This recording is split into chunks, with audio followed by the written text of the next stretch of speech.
بسم الله الرحمن الرحيم والصلاة والسلام على رسول الله. Dear my students, grade 8, we are going to study inshallah today the fourth lesson for unit 9. Today's lesson is about reading, the pleasure of reading. Before we start our lesson here, we have an introductory question. The question says what? Do you like reading real life stories or imaginative stories? Which kind of stories do you like reading? Real ones, okay, or imaginative one? Try to think of this question. Now, time to study the new words together.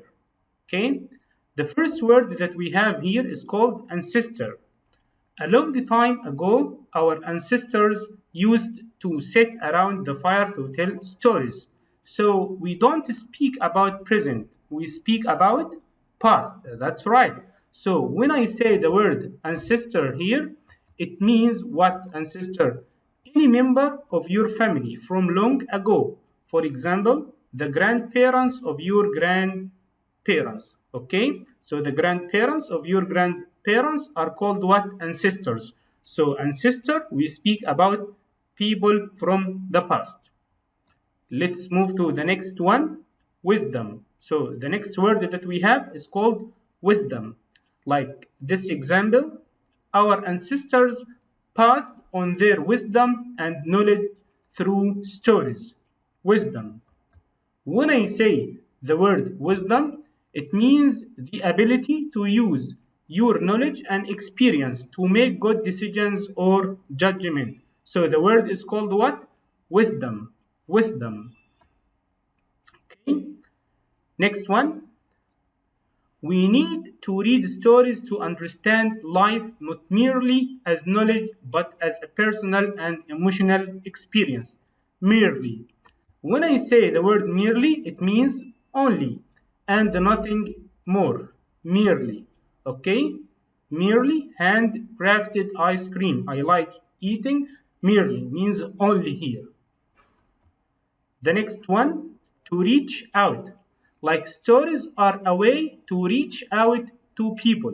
So the next word that we have, reach out. When I say reach out, it means to try to communicate with a person or a group of people. Reach out. The next one here, trust. Like stories can build trust between the speaker and the listener. What does it mean, the word trust here? When I say trust, it means belief, trust. So when you have trust in someone or something, so you believe in it or in him. Belief, okay? This is a noun. So trust means what here? Belief. The next one, engage. Engage. Stories increase interest and engage emotions and feelings. Engage. What does engage mean? When I say engage, it means to cause someone to become interested or to attract someone's interest. Engage. So the word is called what here? Engage. Next one. Stories shape understanding by the subconscious mind and help people to remember and retell messages. Subconscious, subconscious. When we speak about thoughts, beliefs, okay, this is called what here? Subconscious. Subconscious means relating to thoughts. So when I speak about thoughts and feelings that exist in the mind and influence your behavior, this is called what here? Subconscious.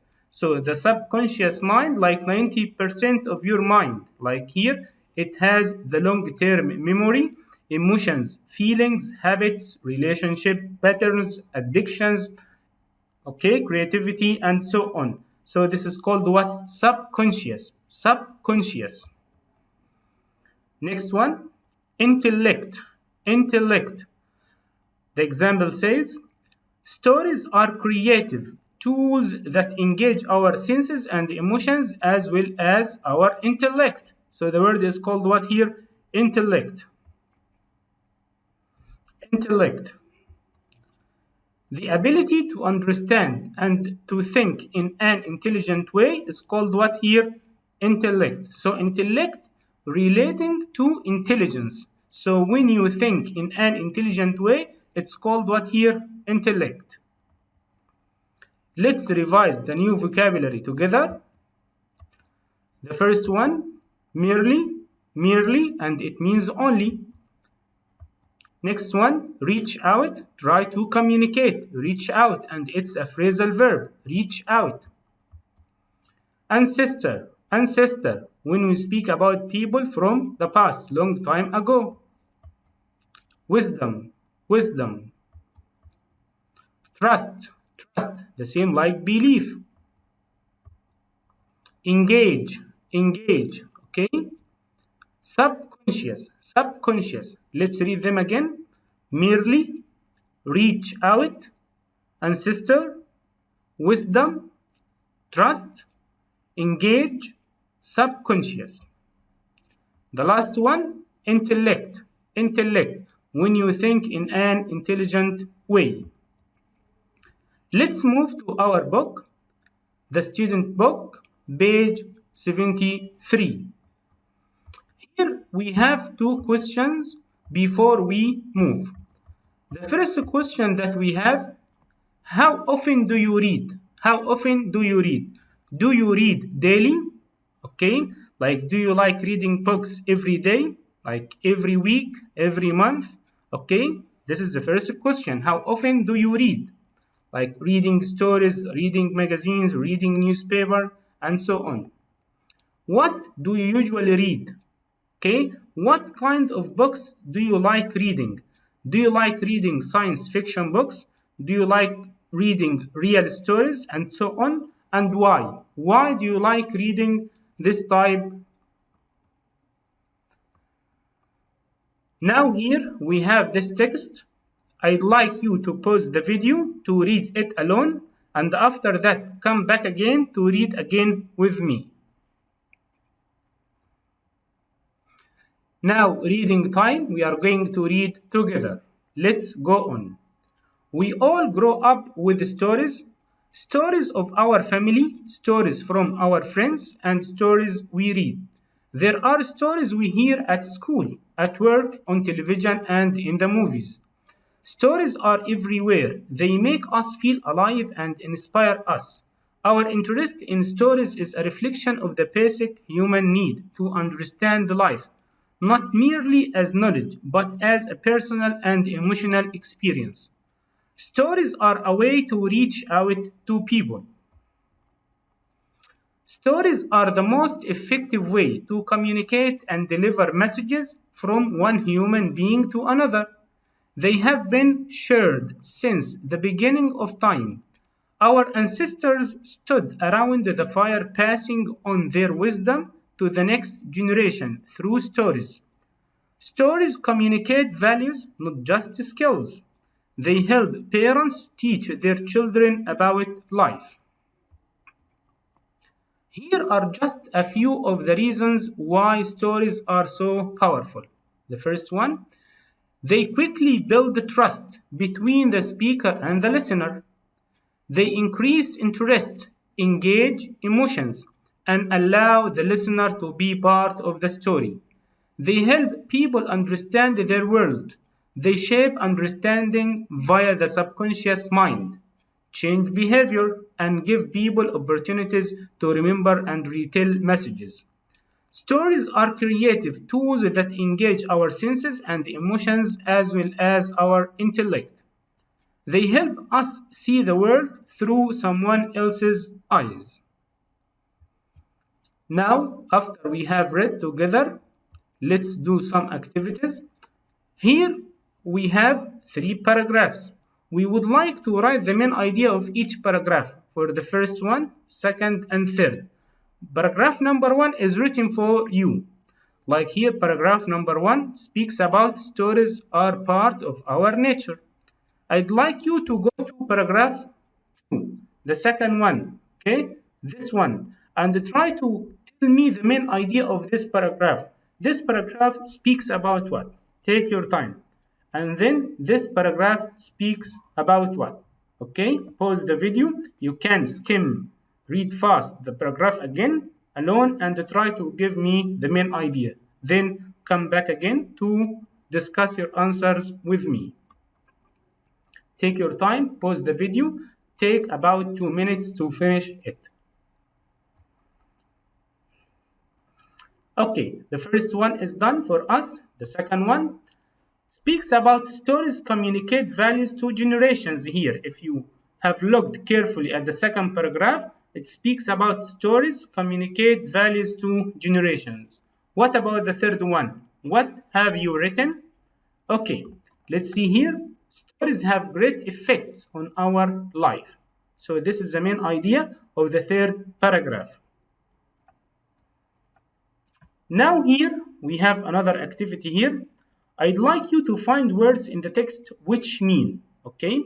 Here we have five expressions or 5 words. We want to match them to the synonyms or the same meaning in the text. The first one, only, in a negative way. Do you remember the word only? We have said this one.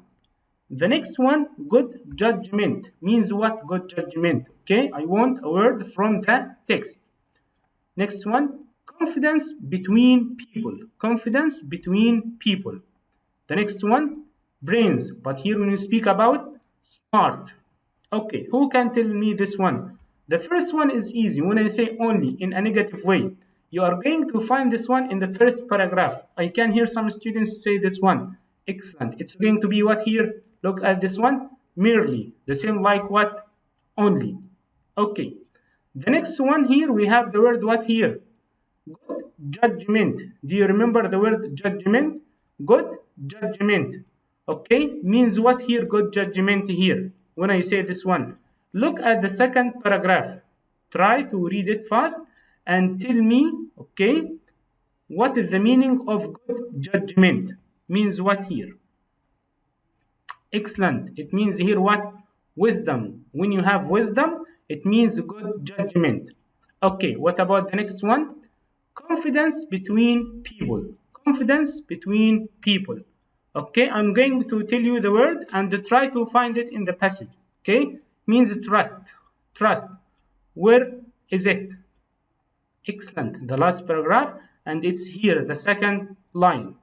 What about the last one? Brains but smart here. Okay, that's right.